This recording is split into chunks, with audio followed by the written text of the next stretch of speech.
14절부터 18절까지 말씀입니다. 형통한 날에는 기뻐하고 공고한 날에는 되돌아보아라.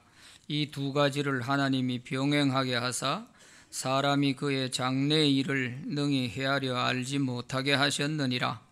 내 허무한 날을 사는 동안 내가 그 모든 일을 살펴보았더니 자기의 의로움에도 불구하고 멸망하는 의인이 있고 자기의 악행에도 불구하고 장수하는 악인이 있으니 지나치게 의인이 되지도 말며 지나치게 지혜자도 되지 말라.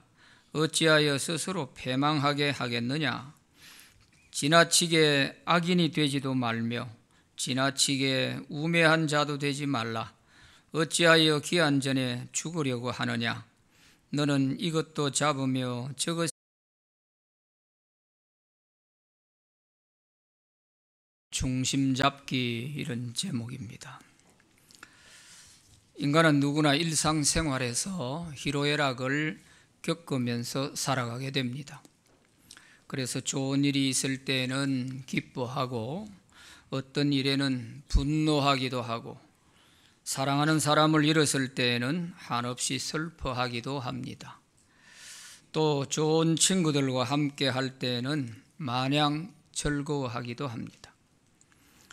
그런데 이러한 인간의 감정을 잘 조절하지 못하게 되면 삶의 중심이 무너져서 자신은 물론이고 가족과 이웃들에게 큰 피해를 주게 되는 것입니다. 요즘 우리 사회에서도 심각한 문제가 되는 것이 분노 조절이 잘 되지 않는 사람들이 많다는 것입니다. 감정 조절이 자기 마음대로 되지 않는 것입니다. 그래서 순간적으로 큰 사고가 일어나는 것을 볼 수 있죠.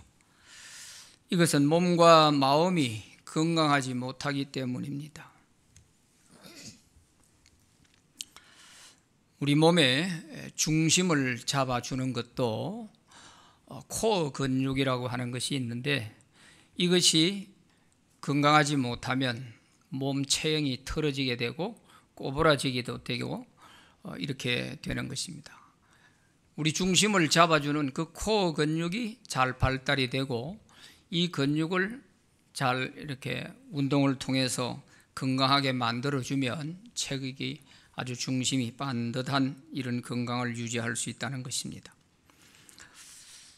이처럼 우리의 신앙생활에도 나는 하나님 말씀대로 잘 살고 싶은데 이게 마음대로 되지 않는 것입니다. 기도를 해봐도 안 되는 것입니다.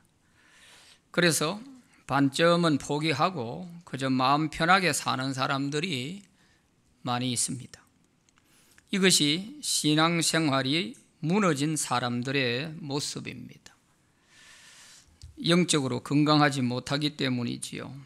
그러므로 우리의 신앙생활이 무너지지 않도록 믿음으로 중심을 잡아주는 이런 노력과 지혜가 필요합니다. 오늘 본문에는 좌로나 우로나 치우치지 말고 믿음으로 중심을 잘 잡으라고 우리에게 가르쳐 주고 있습니다. 우리는 어떻게 믿음으로 중심을 잡아야 할까요? 첫째는 형통할 때와 공고할 때 중심 잡기입니다. 오늘 본문 전도서 7장 14절 말씀에 보면 형통한 날에는 기뻐하고 공고한 날에는 되돌아보아라. 이 두 가지를 하나님이 병행하게 하사 사람이 그의 장래의 일을 능히 헤아려 알지 못하게 하셨느니라. 이렇게 말씀합니다. 형통한 날은 일이 잘 되어갈 때를 말합니다. 마음먹은 대로 계획한 대로 일이 척척 잘 되어가는 거예요. 이런 때를 형통한 날이라 이렇게 말하는 것입니다. 그런데 여기 형통이라고 하는 이 단어의 원문을 보면 히브리어에 토브라고 하는 단어로 되어 있습니다. 이 토브가 아름답다, 좋다, 선하다 그런 뜻인데 이 단어가 어디에 나오느냐 하면 창세기 1장에 보면 하나님께서 천지 만물을 창조하시고 하나님 보시기에 좋았더라, 하나님 보시기에 좋았더라는 말이 7번이나 나오는데 거기에 하나님 보시기에 좋았다 하는 그 단어가 토브입니다. 그러니까 형통한 날이라는 것은 그저 내 생각에 내 보기에 좋다 그런 것이 아니고 하나님 보시기에도 선하고 좋다는 것이에요. 하나님 보시기에 좋을 뿐만 아니라 내 자신에게도 그것이 좋은 날이 되는 거예요. 이것을 형통한 날이라 이렇게 표현한 것입니다. 이렇게 형통한 날은 당연히 기뻐할 수밖에 없죠. 이렇게 모든 일이 잘 되어가는데 인상 쓰고 뭐 그렇게 짜증낼 사람 누가 있겠어요? 다 기뻐하지요.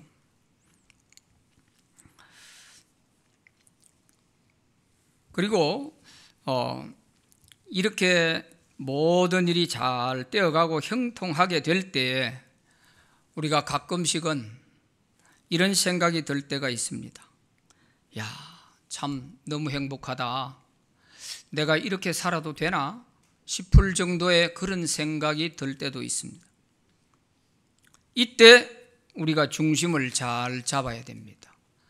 이때 우리 중심이 잡히지 않으면 그만 교만하게 되는 것이죠. 내가 열심히 살아왔으니까 이건 당연한 것 아니냐, 이런 생각을 하고서 교만하게 되면 금방 그 사람의 중심은 무너지게 됩니다.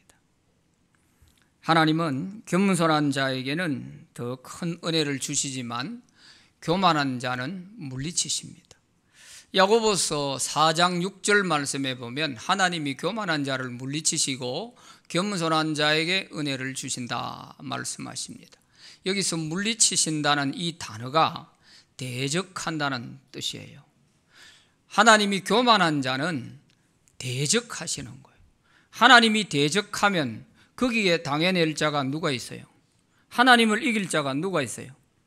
그만큼 하나님은 교만한 자를 싫어하신다는 거예요. 교만한 자는 하나님이 대적하시는, 하나님의 적이 되는 거예요. 잠언 16장 18절 말씀에도 보면 교만은 패망의 선봉이요 거만한 마음은 넘어짐의 앞잡이니라 그랬어요. 이 교만이 망하는데 지름길이고 넘어지는데 앞잡이가 된다는 거예요. 우리를 망하게 할 때 무엇이 우리 앞에서 망하는 쪽으로 끌고 가느냐, 무엇이 앞잡이가 되느냐? 교만이에요. 교만이 우리를 망하는 쪽으로 끌고 가는 거예요. 그러므로 우리가 일이 잘 되어가고 마음먹은 대로 척척 되어가고 사업이 잘 되어가고 가정이 평안해지고 모든 것이 다 좋을 때, 이때 조심해야 돼요. 이때 우리 믿음의 중심을 잘 잡아야 돼요. 이때 중심이 무너지게 되면 그만 모든 것이 하루아침에 다 주저앉게 되는 것입니다. 그래서 우리가 일이 잘 되어가고 형통할 때에는 이 모든 것이 다 하나님의 은혜라 믿고 하나님께 감사하고 겸손하는 것입니다. 이렇게 할 줄 아는 사람이 믿음으로 중심을 잘 잡는 사람이에요. 그래야 하나님이 더 큰 은혜를 부어주시는 것입니다. 그리고 공고한 날에도 중심이 무너지면 안 됩니다. 공고한 날에는 되돌아보라 그랬어요. 공고한 날은 어려운 처지에 놓여 있을 때를 말합니다.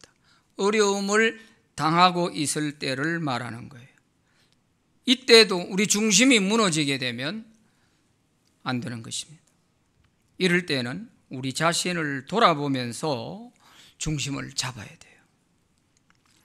사람이 어려운 형편에 처하게 되면 자신을 비관하거나 다른 사람을 원망하기가 쉽습니다. 그래서 자신의 신앙생활의 중심이 무너져 버리는 거예요. 저 사람 참 열심히 잘 하시더니 하루아침에 보니까 안 보여. 어느 날 보니까 그 중심이 무너지고 하나님이 계시느니 안 계시느니 교회 가느니 안 가느니 하면서 주저앉아 버리는 거예요. 이게 중심이 무너진 사람의 모습이에요. 공고한 날, 어려운 문제가 생겼을 때 중심이 무너진 사람의 모습인 거예요. 이렇게 공고한 날이 되었을 때에는 우리 자신을 되돌아보아라 그랬어요. 내가 무엇을 잘못해서 이렇게 되었는지 돌아보고 죄가 생각나면 회개하는 것입니다. 그리고 하나님이 이런 공고한 날을 내게 왜 주셨을까? 그동안 잘 되었는데 왜 갑자기 이런 어려움이 생긴 것일까? 이렇게 자신을 돌아보면서 자신의 신앙을 하나님 앞에서 점검받는 기회가 되어야 됩니다. 그리할 때 이 공고한 날은 즉시 형통한 날로 바뀌어질 수가 있습니다. 공고한 날을 주신 하나님의 뜻을 깨달으면 되는 거예요. 형통한 날을 주신 하나님의 그 뜻을 깨달으면 되는 거예요. 그래서 공고한 날도 하나님이 주시고 형통한 날도 하나님이 주시기 때문에 우리는 항상 하나님을 바라보는 이런 중심이 되어 있어야 되는 것입니다. 출애굽한 이스라엘 백성들은 이것을 모르고 형통한 날에는 교만해서 죄를 짓고 공고한 날에는 하나님을 원망하다가 안 해도 될 고생을 40년이나 하게 됐습니다. 이제 우리는 이스라엘 백성들이 갔던 그런 전철을 밟아서는 안 됩니다. 형통한 날에는 감사하고 기뻐하며 하나님께 영광을 돌리고 공고한 날에는 자기를 되돌아보는 지혜가 있기를 바랍니다. 특히 우리가 건강할 때에는 주님을 위해서 열심히 섬기고 병들어 공고할 때에는 자신을 돌아보고 죄를 회개하고 기도하면 주님께서 속히 그 병을 고쳐주시고 공고한 날이 형통한 날로 바뀌어지는 것입니다. 야고보서 5장 13절부터 16절까지 다 함께 같이 읽어보겠습니다. 시작. 너희 중에 고난당하는 자가 있느냐? 그는 기도할 것이요. 즐거워하는 자가 있느냐? 그는 찬송할지니라. 너희 중에 병든 자가 있느냐? 그를 위하여 기도할지니라. 믿음의 기도는 병든 자를 구원하리니 주께서 그를 일으키시리라. 혹시 죄를 범하였을지라도 사하심을 받으리라. 그러므로 너희 죄를 서로 고백하며 병이 낫기를 위하여 서로 기도하라. 의인의 강구는 역사하는 힘이 큼이니라. 아멘. 고난을 겪을 때에는 기도하고 좋은 일이 있을 때에는 하나님을 찬송하고 병든 자가 있을 때에는 모두 함께 병이 낫기를 위해 기도해 주는 이것이 성도들의 신앙생활에서 가장 기본이 됩니다. 기본이 돼요. 그런데 성도들이 이 기본이 안 되는 것은 중심이 무너져 있기 때문입니다. 믿음으로 중심이 바로 잡혀야 이 기본이 될 수 있는 거예요. 스포츠 경기에도 보면 기본기가 탄탄한 사람이 갈수록 승승장구하더라고요. 배드민턴의 그 안세영 선수 세계 1위입니다. 그런데 그 안세영 선수 경기를 중계하는 그 전문가들이 안세영 선수는 기본기가 너무 잘 돼 있다는 거예요. 그리고 체력 관리도 그 체력이 남자 선수 못지않다는 거예요. 기본기가 너무 잘 돼 있고 이러니까 승승장구하게 되고 세계 1위의 자리에 설 수가 있게 되는 거예요. 마찬가지로 우리의 영적 신앙생활에도 마찬가지입니다. 이 기본기가 바로 되어 있어야 돼요. 고난당할 때는 자기를 돌아보고 기도하고 좋은 일이 있을 때는 겸손하게 하나님을 찬송하고 하나님께 영광을 돌리고 이게 가장 기본이란 말이에요. 또 병든 사람이 있을 때 함께 기도해 주고 이럴 때 주께서 그를 일으키신다 했잖아요. 이게 가장 우리 성도의 신앙생활에서 기본이 되는데 이 기본이 쉽지 않아요. 기본기가 바로 되어 있는 사람이라야 이게 중심이 잡히는 거예요. 그런데 오늘 그 말씀에 보면, 오늘 본문 말씀 14절에 보면은 아주 심오한 말씀을 하고 있어요. 형통한 날과 공고한 날, 이 두 가지를 하나님은 병행하셔서 장래의 일을 사람이 헤아려 알지 못하게 해놓았다는 것입니다. 14절에 이 두 가지를 하는 말은 형통한 날과 공고한 날, 이 두 가지를 하나님이 병행하신다는 거예요. 때로는 형통한 날을 주시고 때로는 공고한 날을 주시고, 이거를 골고루 섞어가면서 이렇게 하신다는 거예요.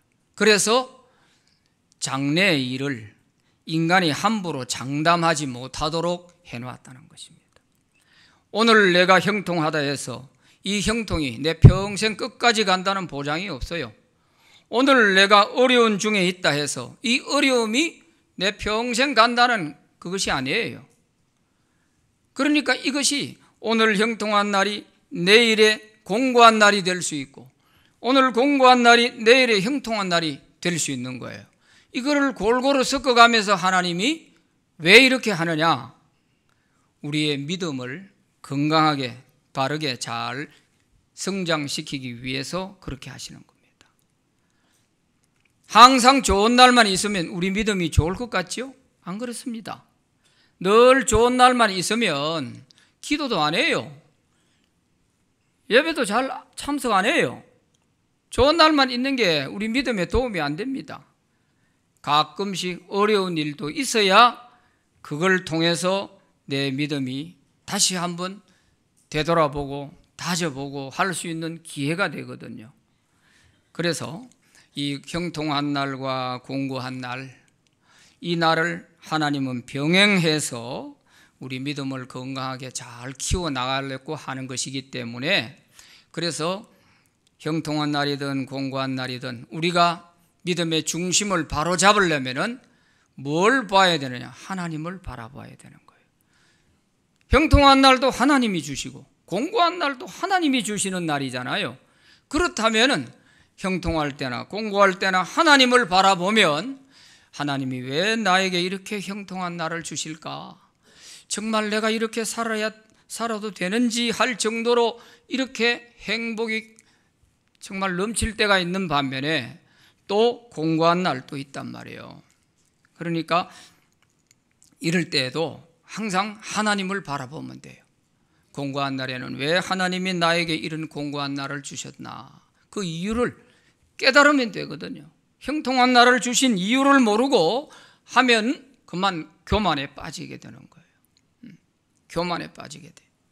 그래서 중심을 바로 잡으려면 형통한 날도 공고한 날도 하나님만 딱 바라보고 이렇게 나아갈 때 이 사람이 흔들리지 않는 중심 잡기를 잘하는 사람이 될 수 있는 것입니다. 두 번째, 의인과 악인 사이에서 중심 잡기입니다. 오늘 본문 전도서 7장 15절에서 17절 말씀에 보면, 내 허무한 날을 사는 동안 내가 그 모든 일을 살펴보았더니 자기의 의로움에도 불구하고 멸망하는 의인이 있고 자기의 악행에도 불구하고 장수하는 악인이 있으니 지나치게 의인이 되지도 말며 지나치게 악인이 되지도 말라. 어찌하여 기한 전에 죽으려고 하느냐? 이렇게 말씀하고 있습니다. 지나치게 의인이 되지도 말며 지나치게 악인이 되지도 말라. 이 말씀을 오해하게 되면 적당히 타협하라는 것이냐? 이렇게 생각할 수 있는데 그런 뜻이 아닙니다. 지나치게 의인이 되려고 하다가 보면 바리새인처럼 외식하는 자가 되기 때문에, 그래서 지나치게 의인이 되지 말라는 거예요. 우리가 예수 믿고 구원받은 하나님 자녀들은 의롭게 살아야 돼요. 선하게 살아야 돼요. 그렇지만 지나치게 자기 의의를 드러내려고 하다 보면 바리새인처럼 외식하는 자가 되는 것입니다. 바리새인들은 지나치게 자기 의로운 모습을 사람들에게 보여주려고 하다가 예수님께 아주 무서운 책망과 저주를 받았지 않습니까?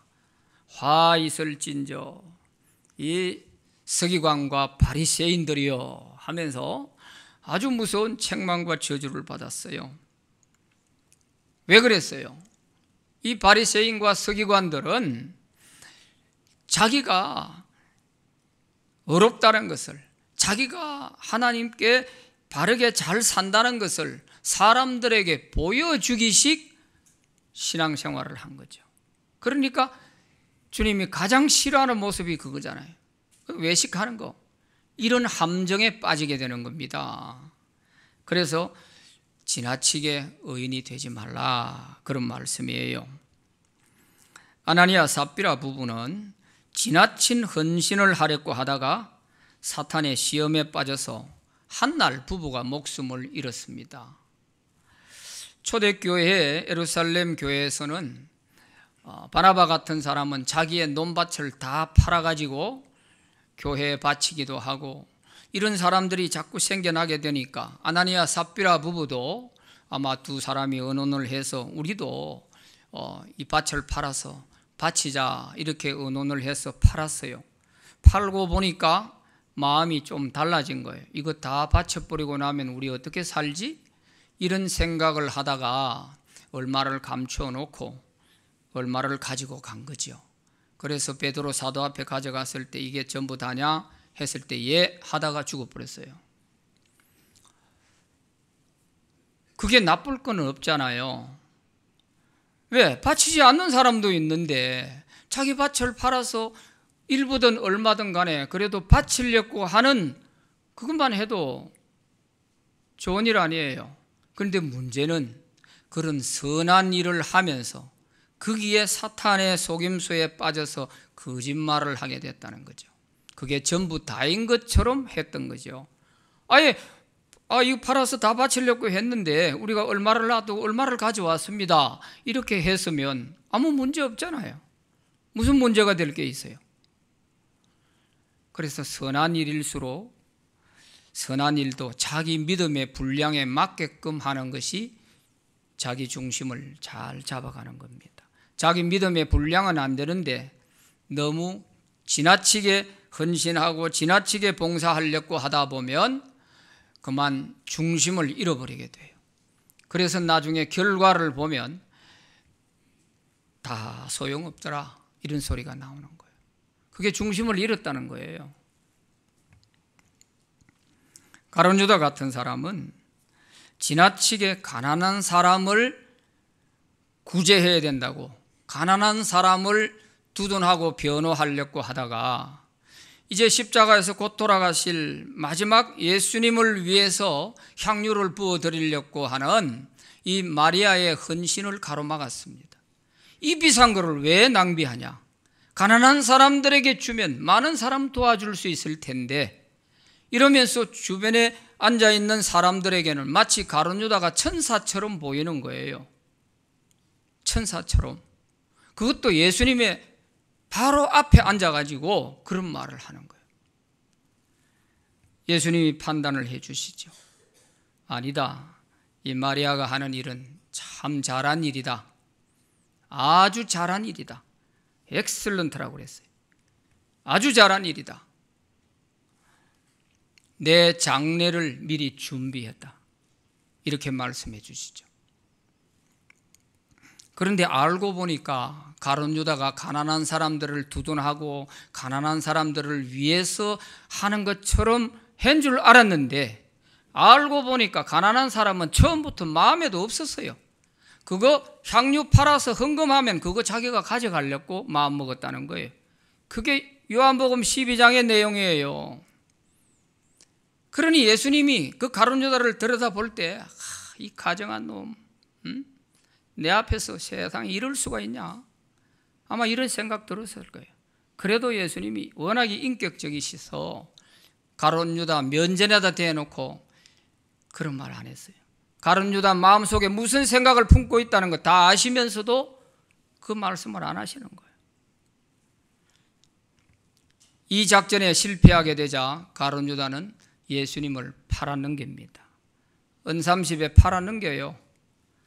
그 예수님 팔았던 돈 한번 써보지도 못하고 양심의 가책을 느끼고 나가서 목매어 자살해 버리잖아요. 이게 가룟 유다의 인생이에요. 선한 일일수록 우리가 이런 외식에 빠지거나 가정함에 빠지면 안 되는 거예요. 그래서 우리가 다른 사람을 위해서 건면을 해주든 뭐 교회를 위해서 뭘 하든 간에 안과 끝이 다르질 않아야 돼요. 정말 내가 그 사람을 위해서, 내가 당신을 위해서 정말 내가 이런 얘기를 해주고 싶다, 이 진정성이 보여야 되죠. 그러나 말로는 내가 니를 생각해서 하는 말인데 하면서 가시가 돋친 말을 하면 이거는 거짓말이 되는 거예요.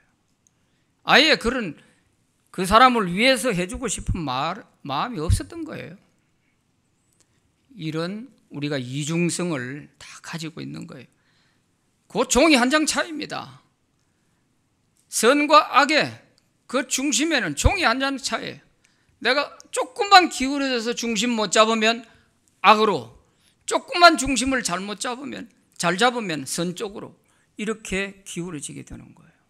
그래서 우리가 중심을 잘 잡아야 되는 것입니다. 선한 일도 너무 지나치면 사탄이 그 사람의 신앙 중심을 무너뜨리게 하고, 또 악한 일에 있어서도 너무 지나치면 안 되는 거죠. 사탄이 뭡니까? 사탄의 정체가 자기 분수를 모르고 하나님과 같이 되려고 하다가 하늘에서 쫓겨난 악한 타락한 천사들 아닙니까? 그렇기 때문에 누구든지 지나치게 의인이 되려고 하거나 선한 천사처럼 하려고 하다가 사탄의 시험에 빠져서 이렇게 무너지게 되기 때문에 이걸 주의해야 됩니다. 지나치게 의인이 되지 말라 하는 이것이 결코 어렵게 살지 말라 그런 말이 아닙니다. 지나치다 보면 바리새인처럼 외식하는 사람이 될 수도 있고, 지나치다 보면 이런 위선에 빠질 수도 있고, 이렇기 때문에 신앙 중심을 잃어버리지 않도록 중심을 잘 잡아야 되는 것이죠. 그리고 지나치게 악인이 되지 말라고도 했는데 이 말씀을 오해하면 안 됩니다. 그러면 적당한 악한 일은 해도 된다는 말이냐? 이렇게 오해를 하면 안 되는 거예요. 그런 뜻이 아닙니다. 이것은 지나치게 악한 일에 앞장서지 말아라 그런 뜻이에요.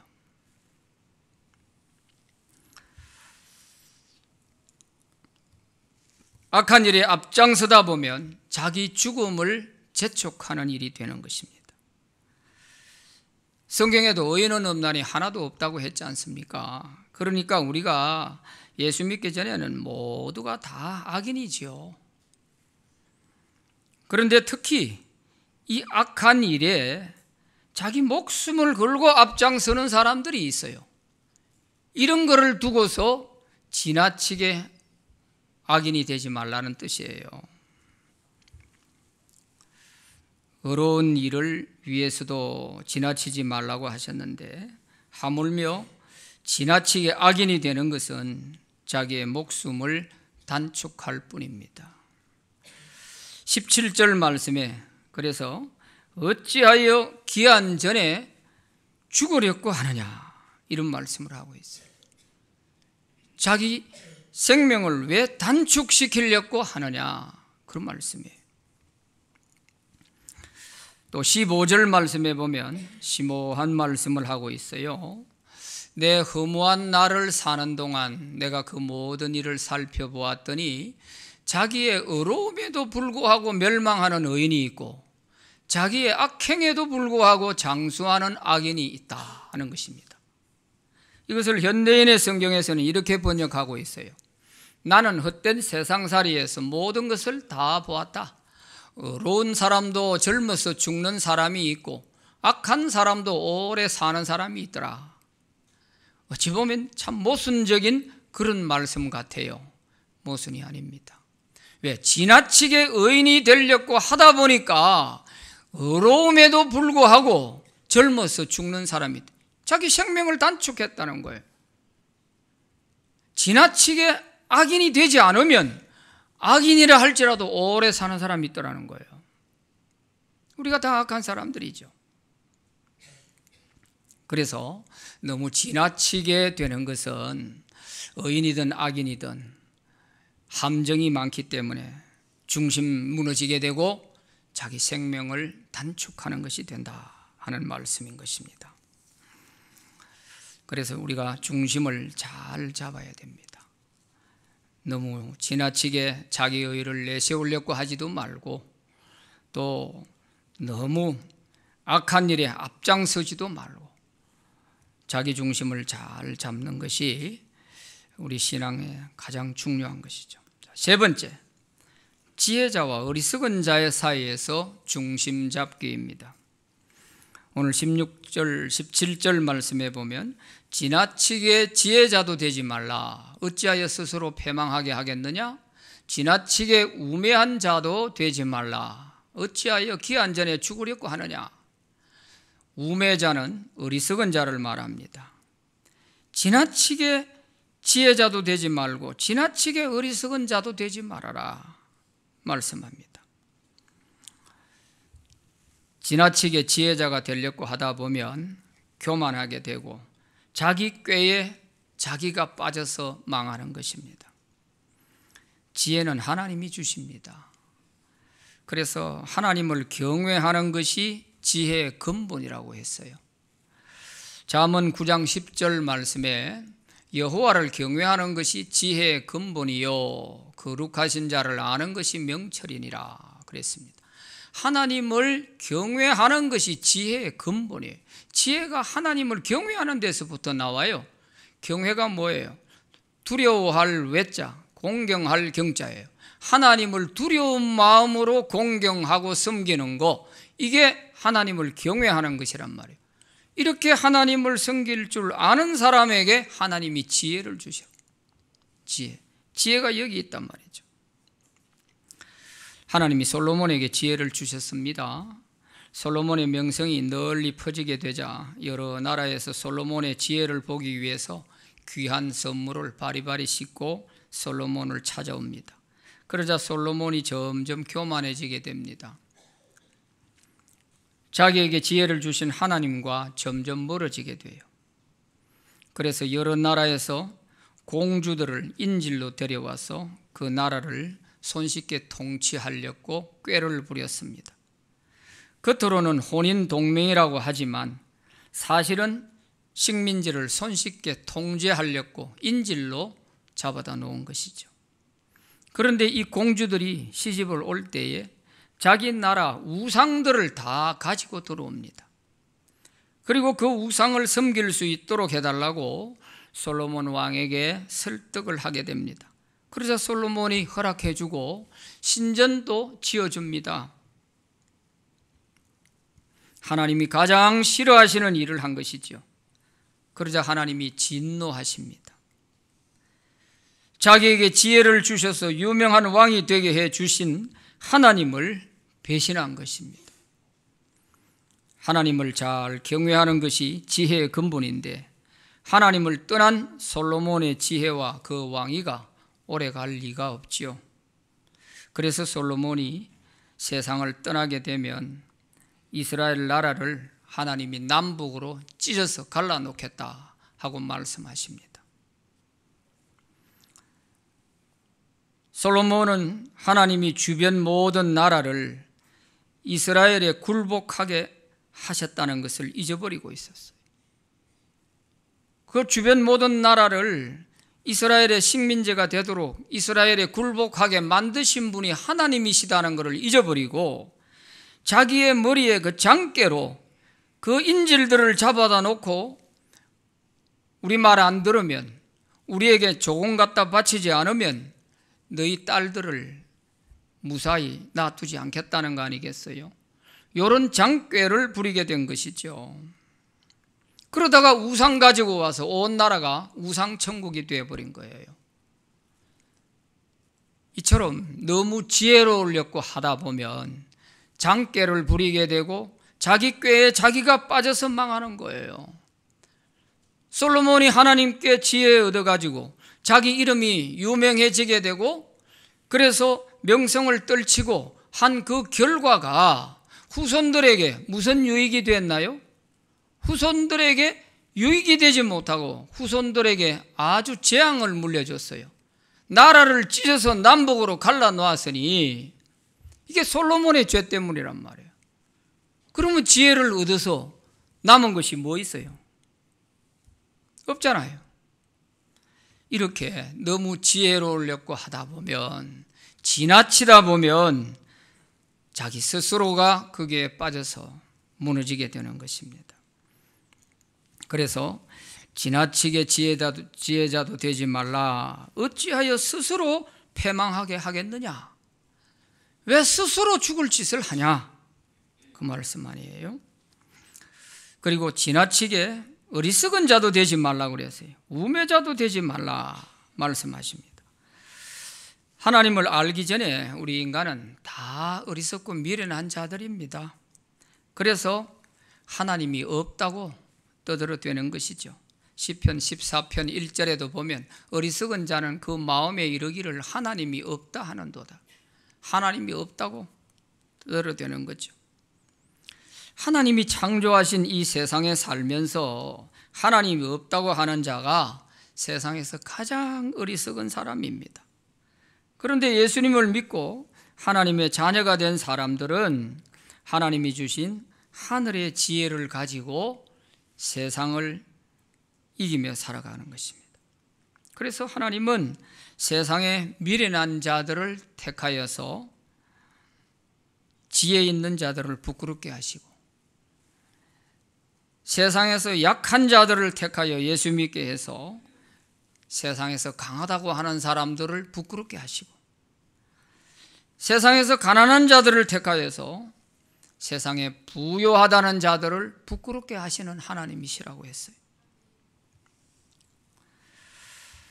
그러므로 우리가 믿음으로 신앙의 중심을 잘 잡으려면 하나님을 바로 알고 하나님을 경외할 때에 좌로나 우로나 치우치지 아니하고 그야말로 하늘의 지혜를 가지고 우리가 살아갈 수 있는 사람이 되는 것입니다.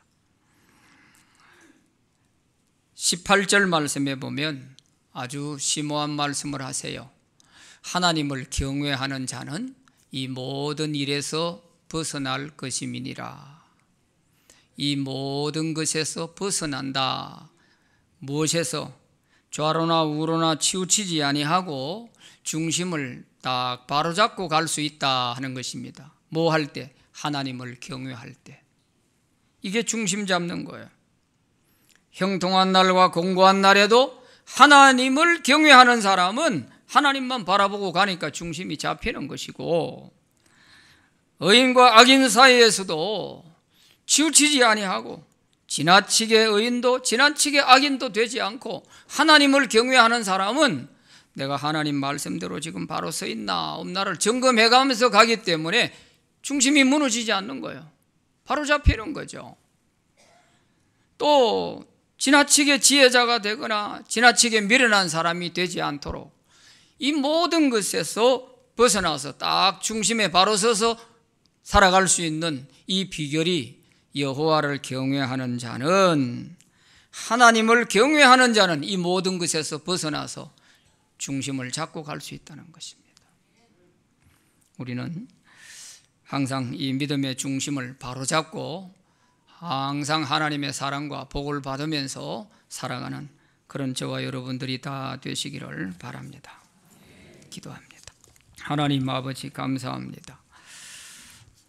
우리는 믿음으로 산다고 하지만 때로는 자기 의를 내세우려고 지나치게 의인이 되려 하다가 넘어지고, 때로는 형통한 날 공고한 날 사이에서 이리저리 허우적대며 넘어질 때도 있습니다.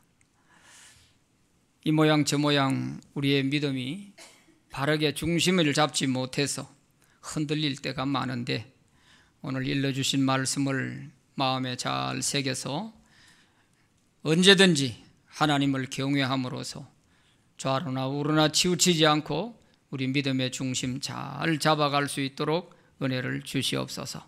그리할 때 복을 받아도 무너지지 않고, 어려울 때에도 무너지지 않고, 지혜를 주셔서도 무너지지 않고, 지혜가 없을 때에도 실패하지 않는 그런 진정한